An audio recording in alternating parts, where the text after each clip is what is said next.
Upon request, I did take a look at Pearl, which is the prequel to the movie X, and I am aware that there's going to be a third one, also directed by Ty West, who directed X, called Maxine. Maxine is to take place in the 80s, this takes place in the 1910s, and X took place in the 70s. These films, as have come to my attention, all take place during 3 periods of different concepts of adult filmmaking. In this one, they talk about stag films. In X, they talked about, I believe it was home video, so you don't have to watch it in the theater. I'm not exactly sure what the 80s one is about, because we haven't seen it yet. Some background knowledge about Pearl. Ty West was secretly filming this before X even launched. As soon as he finished X, he was like, "Alright, Mia, I'm gonna take you and get our new cast and crew, get everybody over to somewhere else, and they're gonna film Pearl," which is exactly what they did. Pearl, Mia Goth plays the titular character, which she also played in X. Under heavy geriatric makeup, Mia Goth played the old lady version of Pearl, and the young Maxine, which means that she's probably going to be in all 3 films. She's going to be she was in X, she's in Pearl, and she's probably going to be in Maxine as the return of the character of Max, who survived in the movie X. Once again, as you can see, A24, they greenlit Pearl almost as soon as X was finished. It's like these guys trust Ty West in his movies. And, prior to watching X, I wasn't really familiar with the filmmaker of Ty West, but afterwards I took a look at what he did. As a director, he's directed plenty of TV episodes, from Tales from the Loop, Them, The Resident, Chambers, The Passage, etc. He also did The Sacrament. He directed The Sacrament. He directed VHS, the segment Second Honeymoon. He directed The Innkeepers, Cabin Fever 2, The House of the Devil, Trigger Man. He's done a fair bit of stuff, and people tend to enjoy his whatever he's doing, because A24 has given him 3 movies almost immediately to make, and so make them he is. Where should I start with Pearl? There is so much I could discuss with this character, for this film is a character piece.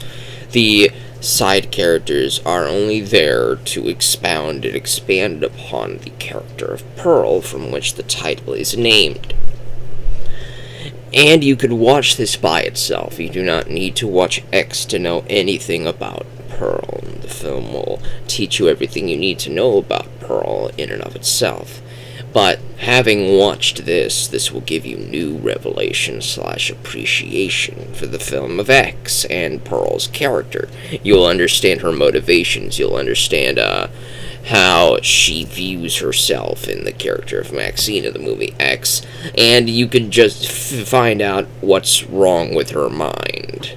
Because in this one, this is a character piece about the unraveling of the mind, and at least from a psychological perspective, I don't claim to be a master of the psychological, though I did go to school for it. I'm not a doctorate of it anyway, at anything, but at least I can have an appreciation for it. I can spot things, and it's pretty easy to spot in this, but if you didn't know, perhaps this illuminations, these little small little tidbits of story will start to tell you this. We open the film with Mia Goth, and it's very colorful. This film is very colorful. The first film was pretty colorful, but it was also pretty dark. At the nighttime, all the kills took place at night. This one, it's during the day. Everything's during the day. There's very few scenes at night, and if there are, they're not the scary parts. This isn't necessarily a scary movie in the form of, like, a horror or, like, a spooky, scary film. No, this is more of a thriller, and if there is any horror, it's more of a mental one, a psychological one. A psychological horror, there you go. There's a couple Hammer films that did this. Paranoiac is one of them, though Paranoiac had external factors to function into someone's mental unravelment. I think Screaming Skull might be another one, but again, that was somebody else who was messing with her. This has no external forces necessarily messing with Mia Goth's character, Pearl. It is more of her actual mind starting to unravel. And you learn through her mother's character and all the dialogue is written very smart. It is very smart. I can't explain it all without spoiling the heck out of the film, which is not what I want to do this time. I want you to see this movie. I don't want to spoil the crap out of it. I don't want to tell you what happens at the end of the movie. I don't want to tell you all that stuff, but there are the dialogue in this is written expertly well. Very few lines are wasted. There's some scenes in there that are just there to fill out the runtime, but for the most part, there are a lot of scenes in here with the dialogue that is very smart. Mia and her stories, Pearl and her character's stories that she tells people, and then you realize that she's forgotten what she's told people, and it's like her mind is starting to unravel. She says something to someone as a fib or a light fib or a white lie, or maybe she even believes what she said. But then later on, she'll say something completely contractive to what she said before, and that you start looking into that. And then at the start of the film, she kills a duck.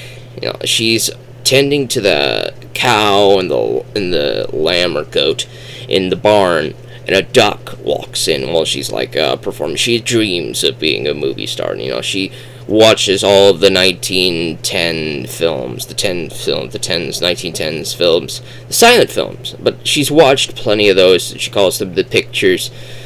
And she's very fascinated by that. She wants to become the next Golden Girl out there on the stage, dancing and do on the screen. And she performs for animals. She has a big imagination. And the duck walks in, and this duck represents the darker portions of her mind. She turns around, she's holding a pitchfork, and she's using that to feed hay to the animals. And then she looks to the duck, and she stares at the duck for what feels like 30 seconds. And then she slowly walks over. Her face suddenly very neutral. There's no emotion on that face. There's nothing. There's no anger. There's no rage. The eyes.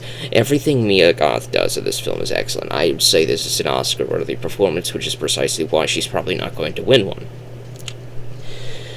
She stabs this duck with the pitchfork. It's off screen. You don't get to see it.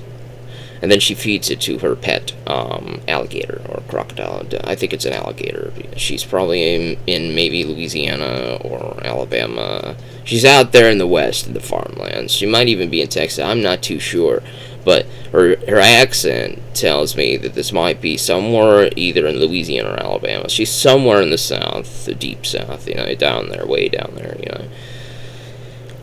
But the killing of the animals is one of the earlier signs, especially in childhood, for something not quite being right with your child, with the adolescent, with the teenager. Maybe they experiment on animals. Maybe they do torturous things and they don't feel remorse or guilt for what they've done to the animals. They might even feel like they enjoy it. Or they may feel absolutely nothing and they're experimenting on how far they're willing to go to do something in order to feel something. There's a lot of stuff in this that's really psychologically strong but uncomfortable. But if you have a knowledge beforehand going into this of these signs, you start to see them in her character. Ty West did his homework. And Pearl's unravelment. And then probably at the end of the second act, she's talking with a projectionist that she's starting to date because she's cheating on her husband because her husband's off to war. This is the late 1910s. World War I is in full swing, and her husband, like many other people's husbands, are off to war. And she's been left with her mother and her ailing father, who is invalid. like so invalid to the point that the only thing that this man can do is look at things. His eyes show intelligence. This man, all he had to do was sit in the chair, but his eyes acted the heck out of it. He is another thing that I would say that you need to look at. Pay attention to those eyes. He conveys so many emotions with those things. This is a film that you have to pay attention to.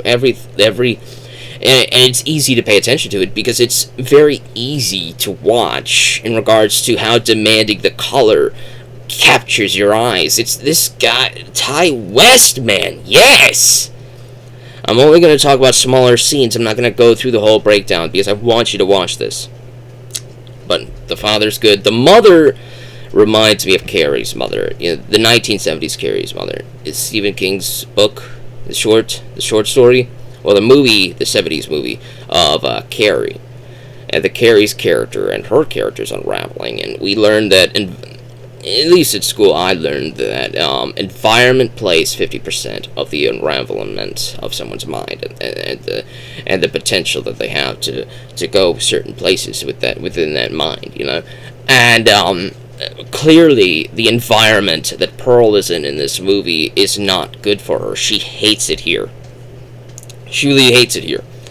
And when she met her husband, Harold, she really hoped that he would take her away from this farm. He would move away with her somewhere else. But apparently Harold loved the farm, and he actually moved in with them. He moved there. So now she's still stuck there, and she starts to resent Harold. She resents her mother. She resents her father. She resents everything. She does not like this place. And it's not good for her mind to stay here, but she's been trapped. And her mother knows that there's something wrong with her. She knows. She's raised her for the past 20 some odd years, and she knows that there is something ailing her mind, and it's getting worse. There's a scene, as I mentioned with the projectionist at the end of the second act, where Pearl starts telling the projectionist stories about the farm. She's feeding the cow, she's feeding the goat, and she's telling how they used to have plenty more animals. They used to have a lot more animals. And then they died. She doesn't necessarily tell you how they died, but the way that she says it, and then having seen her kill that duck at the start of the film, you get the feeling that she did that. You get the feeling that she took care of those animals when she was younger. She was the one who killed those animals. Through the experimentations of her mind she's going through, and feelings and all that stuff. This complicated character piece that Mia Goth makes very believable. She makes it so believable, and it's incredible to watch. There is an 8 to 9 minute monologue in a single take that Mia Goth makes to the Pearl's sister-in-law. They're doing a sort of role play where the sister-in-law tells Pearl to talk to her as if she were talking to Harold, because she thinks that might help her out, because she's feeling down in the dumps because of stuff that happened earlier in the film. And so Pearl starts just unloading, and her mind is completely open. She's starting to talk about the darkest things, and she says that she knows that there might be something wrong with her. She knows that she's not a good person. She knows that there's something wrong with her. That something feels off. She's aware of it, and it's all stuck on her face. You don't get to see the sister-in-law's face. In fact, the way that Ty shot this is that your face, your reactions to her monologue are probably what he wants you to think the sister-in-law's face is, because it's starting to make the viewer uncomfortable hearing this lengthy dialogue, this lengthy monologue that Mia Goth expertly delivers here. And you're starting to feel uncomfortable at all of the things she's laying bare is implied to be the facial expressions that the sister-in-law is making across the table from her, hearing this monologue. And man, this has to be one of my favorite monologues in films. I've heard plenty of monologues, and this is definitely the best one of the year, but I've heard plenty of them. Like, there's one in Snowpiercer with Chris Evans near the end of the third act, where he makes a lengthy monologue.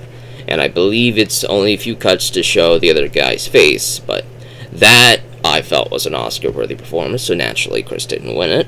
This, I feel, is an Oscar-worthy performance, but naturally I don't think Pearl is going to win it because it's just not mainstream enough, I guess. But these films, man, A24 makes such excellent films. Ty West is an excellent filmmaker. He has a lot of great ideas that people just need to give him a chance with.